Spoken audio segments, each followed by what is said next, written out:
Sir, ಕಾರ್ಯಕ್ರಮಕ್ಕೆ ಆತ್ಮೀಯವಾದಂಥ ಸ್ವಾಗತ ತಮಗೆ. ನಮಸ್ಕಾರ. ನಮಸ್ಕಾರ. ಹಿರಿಯ ರಾಜಕಾರಣಿ ತಾವು. ಕರ್ನಾಟಕ ರಾಜ್ಯದ 6ನೇ ಉಪಮುಖ್ಯಮಂತ್ರಿ ಆಗಿದ್ರಿ, ಇಂಧನ ಸಚಿವರಾಗಿದ್ರಿ, ನೀರಾವರಿ ಸಚಿವರಾಗಿದ್ರಿ, ಜಲಸಂಪನ್ಮೂಲ ನೋಡ್ಕೊಂಡಿದ್ದೀರಿ, ಹಿಂದುಳಿದ ವರ್ಗಗಳ ಕಲ್ಯಾಣ ಇಲಾಖೆಗಳನ್ನು ನೋಡ್ಕೊಂಡಿದ್ದೀರಿ, ವಿಧಾನ ಪರಿಷತ್ನಲ್ಲಿ ವಿಪಕ್ಷ ನಾಯಕರಾಗಿ ಸೇವೆ ಸಲ್ಲಿಸಿದ್ದೀರಿ, ರಾಜ್ಯ ಬಿಜೆಪಿ ಅಧ್ಯಕ್ಷರಾಗಿದ್ದೀರಿ. ಹೇಗಿದ್ದೀರಿ ಈಗ? ನೀವು ಹೇಳಿದ್ದಷ್ಟು ಸತ್ಯ. ಇಷ್ಟು ಅನುಭವ ಇರೋಂಥ ನಾನು ಈ ಪಕ್ಷವನ್ನು ಅನೇಕ ಹಿರಿಯರ ಜೊತೆ ಸೇರಿ ಕಟ್ಟಿ ಬೆಳೆಸೋಂಥ ಸಂದರ್ಭದಲ್ಲಿ ಸರಿಯಾಗಿದ್ದಂಥ ಭಾರತೀಯ ಜನತಾ ಪಾರ್ಟಿ ಎಲ್ಲೋ ಕವಲು ದಾರಿ ಹಿಡಿತಾ ಇದೆಯಲ್ಲ ಅನ್ನೋಂಥ ಒಂದು ನೋವಿನಿಂದ ನಾನಿವತ್ತಿದ್ದೇನೆ. ಆ ಕವಲು ದಾರಿ ಹಿಡಿತಾ ಇರೋಂಥ ಭಾರತೀಯ ಜನತಾ ಪಾರ್ಟಿಯನ್ನು ಸರಿಯಾದ ದಾರಿಗೆ ತಗೊಂಡು ಹೋಗಬೇಕು, ಪಕ್ಷವನ್ನು ಶುದ್ಧೀಕರಣ ಮಾಡಬೇಕು ಅನ್ನೋಂಥ ಉದ್ದೇಶವೇ ಇವತ್ತು ನಾನು ನೋವಿನಿಂದ ಹೊರಗೆ ಬರೋಕ್ಕೆ ಪ್ರಯತ್ನ ಮಾಡ್ತಾ ಇರೋದು. ಒಂದು ರಾಜಕೀಯ ಪಕ್ಷದ ಕಾರ್ಯಕರ್ತರಾಗಿ ಕೆಲಸ ಮಾಡ್ತಾ ಇರೋಂಥ ಸಂದರ್ಭದಲ್ಲಿ ಭಾಳ ಆನಂದ ನನಗೆ. ಯಾವತ್ತೂ ಕೂಡ ನಾನು ಜೀವನದಲ್ಲಿ ಬೇರೆ ಪಕ್ಷಕ್ಕೆ ಹೋಗಿಲ್ಲ, ಹೋಗೋದೂ ಇಲ್ಲ. ಯಾಕೆಂದರೆ ಭಾರತೀಯ ಜನತಾ ಪಾರ್ಟಿ ನನ್ನ ತಾಯಿ ಅಂದ್ಕೊಂಡಿರೋಂಥ ಪಾರ್ಟಿ. ಆ ಪಾರ್ಟಿ ಈ ದೇಶದ ಕೋಟಿ ಕೋಟಿ ಯುವಕರಿಗೆ ಒಂದು ರೀತಿಯ ದೇಶವನ್ನು ಉಳಿಸ್ಬೇಕು, ದೇಶಭಕ್ತಿಯನ್ನು ಜಾಗೃತಿ ಮಾಡಬೇಕು, ಶ್ರೀಸಾಮಾನ್ಯರಿಗೆ ಅನುಕೂಲ ಮಾಡಿಕೊಡ್ಬೇಕು ಅನ್ನೋಂಥ ಪಾರ್ಟಿ ಭಾರತೀಯ ಜನತಾ ಪಾರ್ಟಿ. ಅಟಲ್ ಬಿಹಾರಿ ವಾಜಪೇಯಿ, ಲಾಲ್ ಕೃಷ್ಣ ಅದ್ವಾನಿ ಅಂತ ಹಿರಿಯ ರಾಷ್ಟ್ರಭಕ್ತ ರಾಷ್ಟ್ರ ನಾಯಕರು ಈ ಪಕ್ಷಕ್ಕೋಸ್ಕರ ಇಡೀ ಜೀವನವನ್ನೇ ಕೊಟ್ಟರು.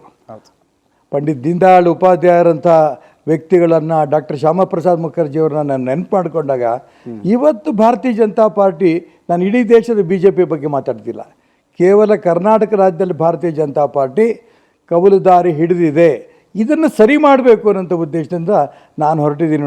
ನನಗೆ ಇನ್ಯಾವ ಗೊಂದಲವೂ ಇಲ್ಲ. ನೀವು ಸರಿ ಮಾಡಬೇಕು ಅಂತ ಹೊರಟಿದ್ದೀರಿ, ಆದರೆ ಉಚ್ಚಾಟನೆಗೊಂಡಿದ್ದೀರಿ. 6 ವರ್ಷಗಳ ಕಾಲ ಈಶ್ವರಪ್ಪನವರನ್ನು ಪಕ್ಷದಿಂದ ಉಚ್ಚಾಟನೆ ಮಾಡಲಾಗಿದೆ. ಈಶ್ವರಪ್ಪನವರಿಗೆ ಈಗ ಮತ್ತೆ ವಾಪಸ್ ತಾಯಿಯ ಮಡಿಲು ಸೇರುವ ಆಸೆ ಇದೆಯಾ, ಅಥವಾ ತಾಯಿಯೇ ಬಾ ಮಗು ನನ್ನ ಮಡಿಲಿಗೆ ಅಂತ ಇದೆಯಾ? ತಾಯಿ ಕೇಳ್ತಿದ್ದಾರಾ? ತಾಯಿ ಕೇಳ್ತಾಳೋ ತಾಯಿ ಕೇಳ್ತಾ ಇಲ್ವೋ ಇದೆಲ್ಲ ಎರಡೂ ಪ್ರಶ್ನೆ ಅಲ್ಲ. ಈಗ ನನ್ನ ಉದ್ದೇಶ ಆ ತಾಯಿಯಲ್ಲಿ ಆಗ್ತಾ ಇರೋಂಥ ನೋವನ್ನು ತಿದ್ದಬೇಕು. ಇವತ್ತು ಭಾರತೀಯ ಜನತಾ ಪಾರ್ಟಿ ಕರ್ನಾಟಕ ರಾಜ್ಯದಲ್ಲಿ ಪಕ್ಷವನ್ನು ಕಟ್ಟಿರೋಂಥ ಅನೇಕ ಹಿರಿಯರು ಇಡೀ ರಾಜ್ಯದಲ್ಲಿ ನೋವು ಅನುಭವಿಸ್ತಾ ಇದ್ದಾರೆ. ನಾವು ಕಟ್ಟಿದ್ವಿ ಈ ಪಾರ್ಟಿ ಹೀಗೆ ಯಾಕೆ ಹಿಂಗಾಯಿತು, ಈ ನೋವು ಅನುಭವಿಸ್ತಾ ಇದ್ದಾರಲ್ಲ, ಅವರೆಲ್ಲರೂ ನೋವನ್ನು ಒಂದು ಧ್ವನಿಯಾಗಿ ನಾನು ಕೆಲಸ ಮಾಡ್ತಾಯಿದ್ದೀನಿ. ನನ್ನ ಆಸೆ ಮೋದಿಯವರ ಕನಸು ನನಸಾಗಬೇಕು ಕರ್ನಾಟಕ ರಾಜ್ಯದಲ್ಲೂ ಕೂಡ. ಆ ದಿಕ್ಕಲ್ಲಿ ನನ್ನ ಪ್ರಯತ್ನ ನಡೆಸ್ತಾ ಇದ್ದೀನಿ. 2023 ವಿಧಾನಸಭಾ ಚುನಾವಣೆಯಲ್ಲಿ ಇಡೀ ರಾಜ್ಯದ BJPಯ ದೊಡ್ಡ ದೊಡ್ಡ ನಾಯಕರುಗಳಿಗೆ ಆದರ್ಶ ಆಗಿದ್ದಂಥ ಈಶ್ವರಪ್ಪನವರು 2024 ಲೋಕಸಭಾ ಚುನಾವಣೆ ಸಂದರ್ಭದಲ್ಲಿ ಯಾರು ನಿಮ್ಮನ್ನು ಹಾಡಿ ಹೊಗಳಿ ಕೊಂಡಾಡಿದ್ರು ಅವ್ರ ಬಾಯಲ್ಲೇ ಈಶ್ವರಪ್ಪನವರ ಬಗ್ಗೆ ಬಹಳ ತೀಕ್ಷ್ಣವಾದಂಥ ಮಾತುಗಳು, ಅಥವಾ ಒಂದು ರೀತಿ ಅಸಡ್ಡೆಯ ಮಾತುಗಳು, ಈಶ್ವರಪ್ಪನವ್ರು ಮಾಡಿದ್ದು ತಪ್ಪು ಅನ್ನುವಂಥದ್ದು ಎಲ್ಲೋ ಅವರು ಕೊಂಡಾಡ್ದವ್ರೆ ನೀವು ಮಾಡಿದ ತಪ್ಪು ಅಂತ ಹೇಳುವ ಹಂತಕ್ಕೆ ಹೋಯ್ತು ಅಂತಂದರೆ, ನೀವು ನಡೆದಿರುವ ದಾರಿಯಲ್ಲೂ ಕೂಡ ಏನಾದರೂ ತಪ್ಪಾಯ್ತಾ? ನೀವು ಚುನಾವಣೆಗೆ ನಿಲ್ಲಬೇಡಿ ಅಂತ ಹೇಳಿದಾಗ ನನಗೂ ಆಶ್ಚರ್ಯ, ಯಾಕೆ ನಾನು ನಿಲ್ಲಬಾರ್ದು ಅಂತ ಯಾಕೆ ಕೇಳಿದ್ರು ಅಂತ ನಾನು ಪ್ರಶ್ನೆ ಮಾಡೋಕ್ಕೆ ಹೋಗಲಿಲ್ಲ. ಆದರೆ ಆ ಸಂದರ್ಭದಲ್ಲಿ ಪಕ್ಷ ಹೇಳಿದ ಮಾತು ಕೇಳಿಬಿಟ್ರಲ್ಲ ಅಂಥೇಳಿ ಇಡೀ ರಾಜ್ಯದ ಜನ, ಯಾಕೆ ನರೇಂದ್ರ ಮೋದಿಯವರು ಕೂಡ ಹೊಗಳಿದ್ರು ನನಗೆ. ಅನೇಕ ಹಿರಿಯರು ನಮ್ಮ ಮನೆಗೆ ಬಂದು ಒಳ್ಳೆ ಕೆಲಸ ಮಾಡಿದ್ಯಪ್ಪ, ಸೂಚನೆ ಪರಿಪಾಲನೆ ಮಾಡಿದ್ಯಾ ಅಂತ ಹೇಳ್ಕೊಂಡು ಹೊಗಳಿದ್ರು. ಆದರೆ ಈಶ್ವರಪ್ಪ ಸರಿ ಮಾಡಿಲ್ಲ ಅಂತ ಹೇಳಂಥದ್ದು ಬೆರಳಷ್ಟು ಜನ ಇವತ್ತು ಹೇಳ್ತಾ ಇರೋದು.